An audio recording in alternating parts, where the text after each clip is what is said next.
Selesa rumah baru? Belajar pandai-pandai dah. Kalau Aini duk asyik jatuh air mata macam ni, tak kesudahan, dia tak selesai masalah. Dia akan menambah lagi beban anak-anak. Anak-anak nak tengok mak dia gembira, anak-anak nak tengok mak dia happy, sehat.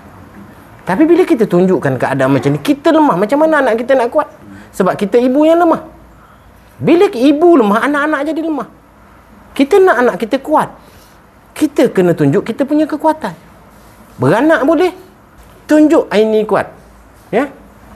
Air mata jangan luruhkan depan manusia. Air mata ni jatuhkan depan Allah Subhanahu Wa Taala. Air mata jatuh depan Allah, bukan depan Nabi, bukan depan Hez, bukan depan anak-anak.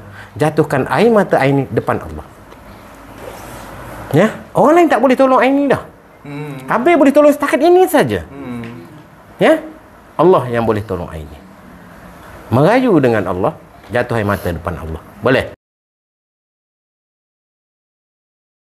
Ini ada sikit sumbangan untuk buat belanja.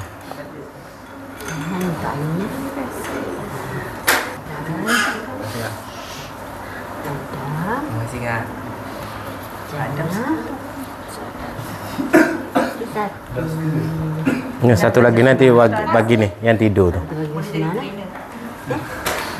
Doa Aini untuk dia berjaya.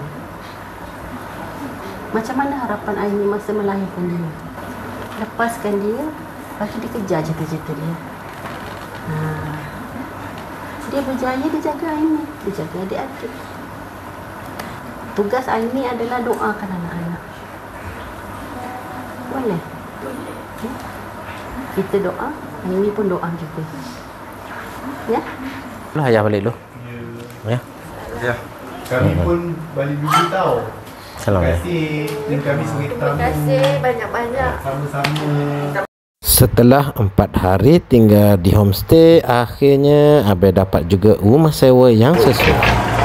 Ini rumah yang Abel sewakan untuk Nur Aini. Pindahkan tempat dia yang lagi selesa. Yang sebelum ni rumah dia sangat teruk lah. Rumah yang tidak layak diduduk. Dia bukan rumah, dia satu pondok. So alhamdulillah kita dah sewa ke rumah ni untuk dia dan keluarganya. Batas 10. Beres dah.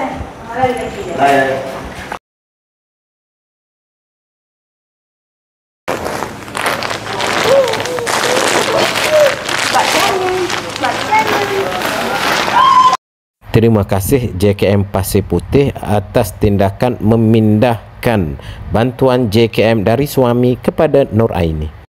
Terima kasih juga buat eksklusif Bandar Kelantan di atas sumbangan tilam yang sangat selesa. Sedap tilam baru? Okey.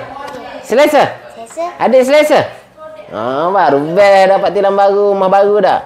Selesa rumah baru? Belajar pandai-pandai dah.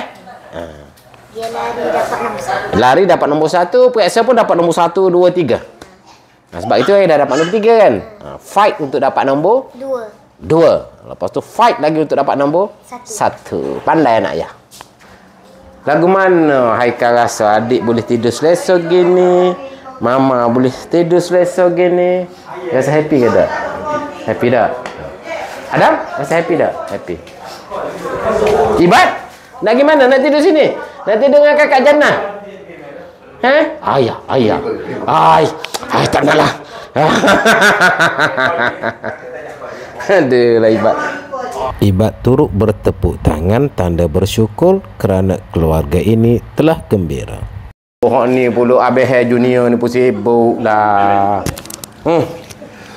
Kalau Aini nak kerja cleaner gitu lagi bagus. Senang dapat kerja cleaner tu. Sibuk lebih kat dapat. Cuba cari lah. Kerja kita sekup ada kalau nak kerja. Kerja ada beres, tak payah nego lah. Dah tak payah buat silap lagi. Abang tak nak dengar dah tu. Dah tak payah buat silap lagi. Hidup dengan anak-anak, jaga anak-anak betul-betul, kerja betul-betul. Alright, rumah dah selesa, semua dah selesa. Lepas tu yang paling penting apa Abang pesan? Solat jangan tinggal. Kau tinggal solat aku starlight dah kau tu. So kita pergi hub lah makan. Alhamdulillah, masalah pun dah selesai. Dan yang maki Abel tu pun makilah. InsyaAllah Abel kalis maki.